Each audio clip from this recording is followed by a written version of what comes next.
আজকে তিনজন শহীদের স্মরণে রক্তদান শিবির করলেন। এই রক্তদান সম্পর্কে আপনার সংক্ষিপ্ত প্রতিক্রিয়া কি? দেখুন, আমাদের তিনজন কর্মীকে পঞ্চায়েত নির্বাচনে তৃণমূলের দুষ্কৃতী দ্বারা ছোড়া গুলিতে শহীদ হতে হয়েছে। তাদের স্মরণে, তাদের স্মৃতিতে রক্তদান শিবির। এই রক্তদান শিবির থেকে রক্ত নিয়ে অনেক মুমূর্ষু রোগীর প্রাণও বাঁচতে পারে। তার একদিন ব্যবস্থা সরকার যখন রক্ত যোগান দিতে ব্যর্থ, যেখানে পার ডে 1800 থেকে 2000 ইউনিট রক্তের প্রয়োজন, সরকার সম্পূর্ণরূপে ব্যর্থ। আমাদের মতো বিরোধী রাজনৈতিক দল বা বিভিন্ন স্বেচ্ছাসেবী সংগঠনের উদ্যোগে এই রক্তের যোগান কিছুটা আমরা দিচ্ছি। আর আজকে আমরা রক্তদান শিবির করছি আমাদের স্মরণে। আমি অনুরোধ করবো একটাই, পুরুষদের জন্য প্রতি 90 দিন, মহিলাদের জন্য 120 দিন ছাড়া ছাড়া আপনারা রক্ত দেবেন। এতে আপনার স্বাস্থ্য ভালো থাকবে এবং সমাজের সম্প্রীতির ঐক্যের বার্তা যাবে।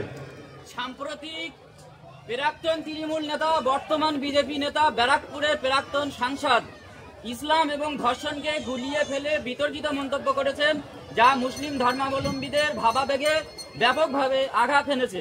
ভাঙড়ে বিভিন্ন সংগঠন, অরাজনৈতিক সংগঠন এফআইআর দায়ের করেছে। আইএসএফ কোনো এফআইআর দায়ের করেছে? আমি নিজে অভিযোগ দায়ের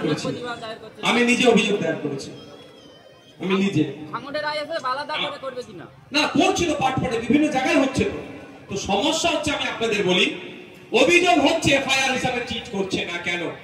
এই প্রশ্নটা সরকারকে আপনারা করুন, যে অভিযোগ হচ্ছে আপনারা এফআইআর হিসাবে ট্রিট করছেন না কেন? এতদিন ভিডিওটা কেন চলবে ফেসবুকে? কেন সরকারের যারা সাইবার সেলে যারা দায়িত্বে আছে ভিডিওটাকে কেন ডিলিট করাচ্ছে না? রাজ্য প্রশাসন কি করছে? কেন সুমুক্ত করেনি? কেন প্রশাসনের পক্ষ থেকে মামলা করে অর্জুন সিং যে কথা বলেছে, শুধু মুসলিম ধর্মকে অপমান করেনি, সংবিধানের উপরে আঘাত দিয়েছে, পার্টিকুলার কোন ধর্মের উপরে আঘাত এই রকম মানে সংবিধানের উপরে আঘাত দেওয়া, তো অর্জুন সিংকে ধরে জেলের মধ্যে রাখা দরকার, দেখেছে? রাখেনি। বকালে বেঁধে কোনোকে পাইলট কার দিয়ে ওর প্রোগ্রামের জায়গায় দ্রুত পৌঁছানোর ব্যবস্থা করছে। অর্জুন সিং যে কথা বলেছে, আমরা তীব্র নিন্দা ধিক্কার জানাচ্ছি। অবিলম্বে তার বিরুদ্ধে ব্যবস্থা গ্রহণ করবে রাজ্য প্রশাসন। যারা বিভিন্নভাবে এফআইআর করেছে, তাদের এফআইআর অভিযোগ করেছে, সেগুলোকে এফআইআর হিসেবে ট্রিট করবে, এই আশায় রাজ্য প্রশাসনের কাছে রাখবো। তবে অর্জুন সিং এর উদ্দেশ্যে আমার একটাই বক্তব্য, যে আপনি ইসলাম সম্পর্কে আপনার জানা নাই, ইসলাম সম্পর্কে আপনি চর্চা করুন, তারপরে বলবেন। কারণ ইসলাম ধর্মে এই ধরনের রেপ বা ধর্ষণ করলে তার শাস্তি নিদান কি দেওয়া আছে? মৃত্যুদণ্ড দেওয়া আছে। শুধু মৃত্যুদণ্ড নয়, ভয়ঙ্কর ভাবে মৃত্যুদণ্ডের কথা বলা আছে। গলা অব্দি পুঁতে পাথর ছুঁড়ে ছুঁড়ে তাকে হত্যার নিদান দেওয়া আছে। এটা ইসলামিক কান্ট্রি নয়, এটা ডেমোক্রেটিক কান্ট্রি। এই কান্ট্রিতে ধর্ষণ করলে যে শাস্তি আছে, সেই শাস্তির জন্য আপনারাও চিৎকার করছে না। অপরন্ত আমরা কি দেখছি, আপনাদের দলের মধ্যে এই ধরনের নেতা আছে, বীরভূষণ কি নাম আছে, যারা আমাদের রেসলারদের মানে সাথে নোংরামি করেছে, এই অভিযোগ আছে। তাদের বিরুদ্ধে আপনারা কথা বলেন না। ইসলামকে কালিমালিপ্ত করার চেষ্টা হচ্ছে, আর রাজ্য প্রশাসন, রাজ্য সরকার, মমতা ব্যানার্জি চুপচাপ এগুলো দেখছে। আমরাও জবাব চাই, মমতা ব্যানার্জি সরকার এর বিরুদ্ধে কি ব্যবস্থা গ্রহণ করছে? আপনাদের নেতা ওহিদুল ইসলাম কিছুদিন আগে মার খেয়েছিল।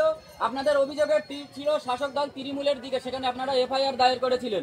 কোনো গ্রেফতারি হয়েছে কিনা, বা না হলে আপনারা সাংগঠনিকভাবে কি পদক্ষেপ নেবেন? অভিযোগ হয়েছেন, তার প্রোগ্রেসটি আমাদেরকে পেপারও দিয়েছে।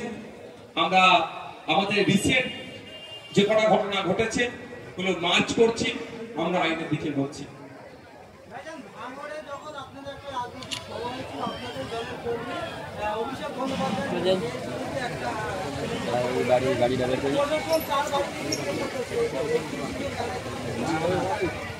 অর্জুন সিং, শুভেন্দু অধিকারী, দিলীপ ঘোষ, সুকান্ত মজুমদারকে জেলের মধ্যে রাখলে, ওদের বিরুদ্ধে মামলা করলে, তাহলে হিন্দু মুসলমানের বিষটা কে ছড়াবে? হিন্দু মুসলমানের বিষ না ছড়ালে তৃণমূল বিজেপি দুটোই বাংলা থেকে পরাস্ত হবে। সেই জন্য অর্জুন সিং এদেরকে এরা ছেড়ে রাখে, শুভেন্দু অধিকারীদেরকে ছেড়ে রাখে। শুভেন্দু অধিকারী যখন কলকাতা পুলিশের সিপি স্যারকে অকথ্য ভাষায় গালাগালাজ করলো, শুভেন্দু অধিকারীকে ধরে জেলের মধ্যে রাখা দরকার ছিল। এফআইআর পর্যন্ত করেছে। আর আমি একবার দালাল বলেছি, দালাল পুলিশকে দালাল বলেছি, সব পুলিশকে আমি দালাল বলি না।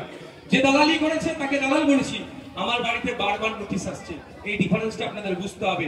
মমতা ব্যানার্জি সরকার, তৃণমূল কংগ্রেস পরিচালিত সরকার সবসময় বিজেপির এই নেতাগুলোকে ছেড়ে রাখছে।